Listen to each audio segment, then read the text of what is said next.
আসুন আমরা জানি মোহাম্মদিয়া ইসলাম ধর্মে কি কি নাই।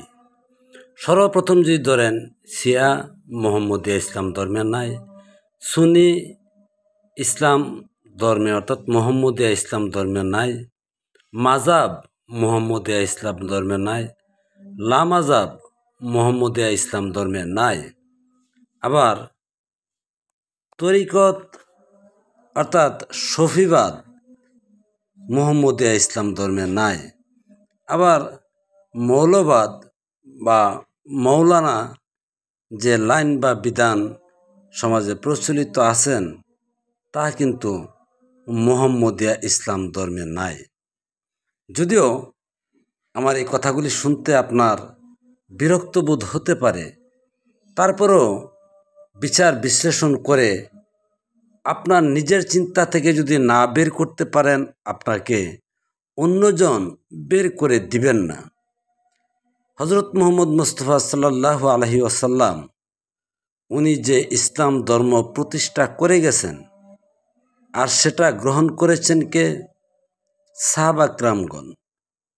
কিন্তু কোনো সাহাবাকে বলতে পারবেন তিনি শিয়া ছিলেন, তিনি সুন্নি ছিলেন, তিনি মাযহাবী ছিলেন, তিনি আহলে হাদিস ছিলেন, তিনি আহলে জামাত ছিলেন? বলতে পারবেন না। পাশাপাশি বলতে পারবেন না ওনার সাহাবাগণের মধ্যে কোনো সাহাবা সফিবাদী ছিলেন। তাও বলতে পারবেন না ওনার কোনো সাহাবা হজরত মৌলানা আবু বকর রাদিয়াল্লাহু আনহু বা অন্য কোনো সাহাবার নামের আগে হজরত মৌলানা টাইটেল ছিলেন না। শুধু তাই নয়, হুজুরে পাক সাল্লাল্লাহু আলাইহি ইসলামের সাহাবা কিরামের পরবর্তী যে জেনারেশন, সেটাকে বলা হয় তাবে তাবেইন।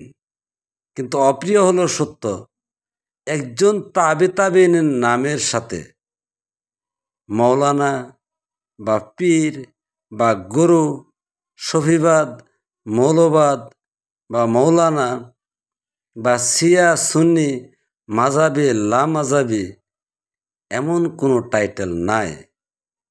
এখন যে মুসলিম বিশ্বে এই টাইটেলগুলির বাহিরে যদি কোনো মুসলমান পান, তাহলে তাকে ধরে নিতে পারেন মোহাম্মদিয়া ইসলাম ধর্মের।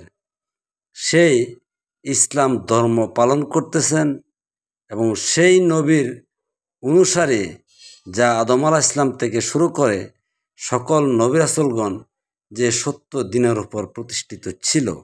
এছাড়া যদি প্রচলিত কোনো টাইটেলের নামদারির অনুসারে যাদেরকে পাবেন, হোক সে পীর মৌলবী বা যে কেউ হোক না কেন, সে মোহাম্মদিয়া ইসলামের বাহিরে।